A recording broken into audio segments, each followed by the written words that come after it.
La question, Thomas Bardi, qu'on est prêt, Paris est prêt, est-ce que c'est vrai ou pas? On est à un mois tout juste du coup d'envoi des Jeux Olympiques et cette cérémonie d'ouverture. Bonjour Benoît. Bonjour Est-ce Elisa. qu'on est prêt alors? C'est maintenant qu'on matérialise finalement l'ambition de ce projet, c'était d'amener les Jeux au cœur de la ville, au cœur de la capitale. Et quand on se promène à pied, à vélo, en voiture, ça prend forme, on le voit, on s'en rend compte, que ce soit à la Concorde, que ce soit au Champ de Mars, au Trocadéro, Versailles, ces structures éphémères qui sortent de terre. Hier, on était en tournage du côté du stade de la Tour Eiffel, l'un des lieux les plus emblématiques, ce stade qui va accueillir le beach volley et le cécifoot pour les Paralympiques, et au pied de l'un des monuments les plus iconiques de Paris, chantier débuté en mars, prêt à 90%. Même chose à Concorde. Ça fait 7 ans que Paris se prépare à cet événement planétaire. Paris a l'habitude, un savoir-faire en matière d'organisation de ces grandes compétitions, que ce soit les Coupes du Monde, que ce soit les Euros, mais également les sommets internationaux, des événements qu'il faut organiser, qu'il faut sécuriser.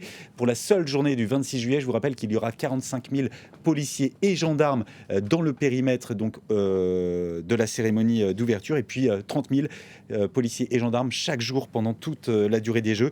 Des stades uniques construits pour l'occasion et qui seront démontés à l'issue des Jeux. Et puis il y a cet héritage que les Jeux veulent laisser à la société, des piscines pour le département de la Seine-Saint-Denis par exemple, un village olympique qui se transformera en véritable écoquartier à l'issue des Jeux paralympiques. Non loin de là, le Stade de France qui a fait peau neuve, lui aussi il est installé en Seine-Saint-Denis. C'est là que se dérouleront les épreuves d'athlétisme et cette piste d'athlétisme justement qui a été dévoilée hier, une piste violette, regardez.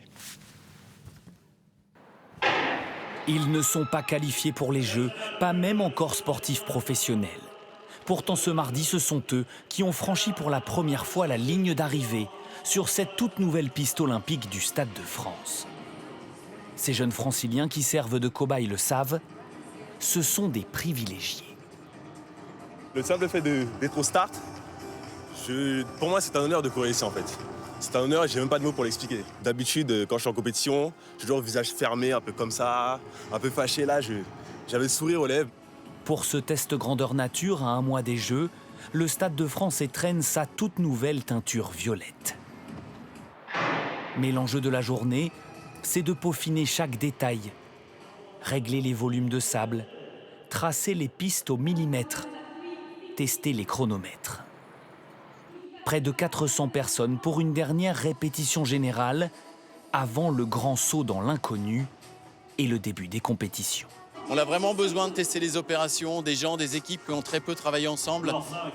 Une liaison avec des juges, on a à peu près 200 juges.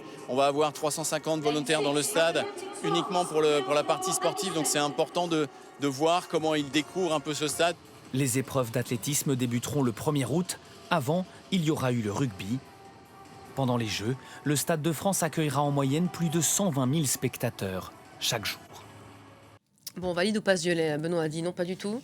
Je l'ai vu en vrai, franchement, je trouve que le contraste entre le gris du stade et le violet, ouais, ça marche pas. Ça pique les yeux. Bon, voilà. En télé, ça marche mieux.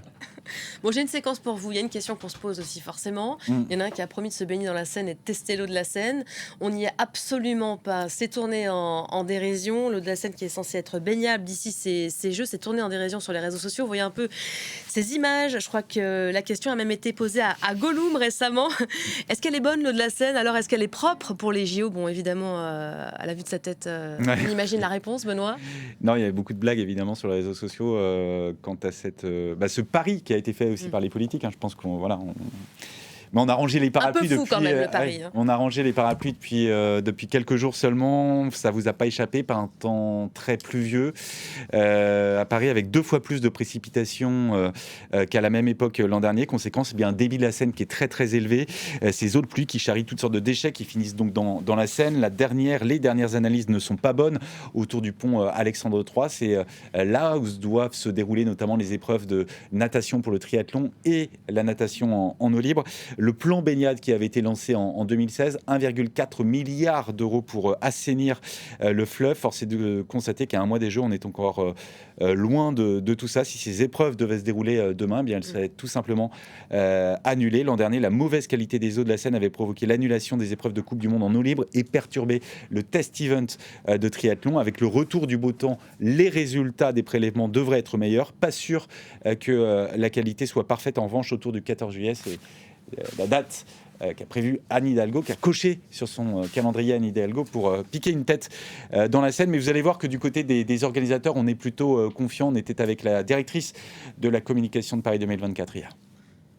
Ça fait plusieurs années que des investissements exceptionnels ont été réalisés pour améliorer la qualité de l'eau de la Seine. Pas que pour les Jeux, c'est d'abord un projet d'héritage pour les Parisiens, pour les gens d'Île-de-France. Et aujourd'hui, on a le bassin d'Austerlitz, qui est un bassin qui va permettre de stocker les eaux usées. On a les raccordements de l'ensemble des piscines, des péniches qui sont en train d'être finalisés. Donc, voilà, la météo a été vraiment une météo très hivernale. On a vraiment manqué de change ces derniers jours. Mais voilà, le soleil est de retour. On rentre dans une météo qui est beaucoup plus estivale. Donc voilà, on a toute confiance pour que durant cette période estivale où on va organiser les Jeux, toutes les conditions soient réunies pour organiser les épreuves. Bon, Flora insiste parce qu'elle est complètement pessimiste, elle n'y croit pas à la Seine. Elle a dit qu'il y a ces belles Ou elle n'était pas attentive lorsque je l'ai dit. Pas de plan B. Donc si ça ne fonctionne pas, il n'y a pas de plan B. L'épreuve sera annulée. Plutôt la combinaison là. Ah mais on veut voir. Ouais. Pas d'épreuve de natation si la Seine n'est pas On baignade. préfère voir Flore dans la Seine qu'Anne Hidalgo. Ah, franchement, oui. Défi. Franchement, J'ai bien fait de venir. Ça fait une belle séquence.